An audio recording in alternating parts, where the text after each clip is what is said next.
नमस्कार. पुढील 24 ते 48 तासात राज्यभरात कोणत्या जिल्ह्यात पाऊस पडणार जाणून घेऊया आजचा हवामान अंदाज. महाराष्ट्रात सध्या हवामानात बदलाची लहरी जाणवत जात आहे.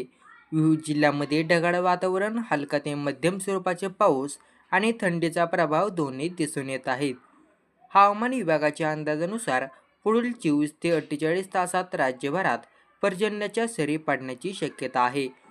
विशेष पाहिलं तर उत्तर आणि मध्य महाराष्ट्रात थोडासा पाऊस पाहायला मिळेल असा अंदाज हा वर्तवण्यात आला आहे. या ठिकाणी थंडी वाढत असल्याचं दिवसात उन्हाळ्याचा अनुभव मिळत असला तरी रात्री तापमान थंडीतून खाली जात आहे. तापमानातील हा चढ उतार नागरिकांच्या दैनंदिन जीवनावर परिणाम करत आहे. तर उत्तर महाराष्ट्र विदर्भामध्ये पाहिलं तर या जिल्ह्यामध्ये हलका ते मध्यम पाऊस तर काही ठिकाणी ढगाळ वातावरणाची शक्यता जाणवत आहे. विशेष पाहिलं तर अमरावती, अकोला, नागपूर या भागात दिवसा ढगाळ वातावरण दिसू शकतं. तापमानात थोडे बदल होईल पण तापमानात अत्याधिक घसरण अपेक्षित नाही. पश्चिम महाराष्ट्रात पुणे, कोकणमध्ये भागात आसपास आणि हलका पाऊस संभवतो. काही ठिकाणी संध्याकाळी हलक्या सरी पडण्याची शक्यता आहे. मुंबई आणि उपनगर शहरात सामान्य ढगाळ वातावरण असू शकतं.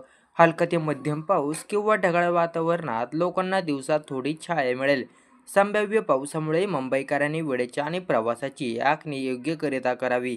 ताज्या हवामान अहवालानुसार राज्यातील काही भागात हलका ते मध्यम पावसाची शक्यता आहे. तापमान लहरीमध्ये चढ उतार पाहायला मिळू शकतो. रात्री थंडीचा प्रभाव वाढला आहे.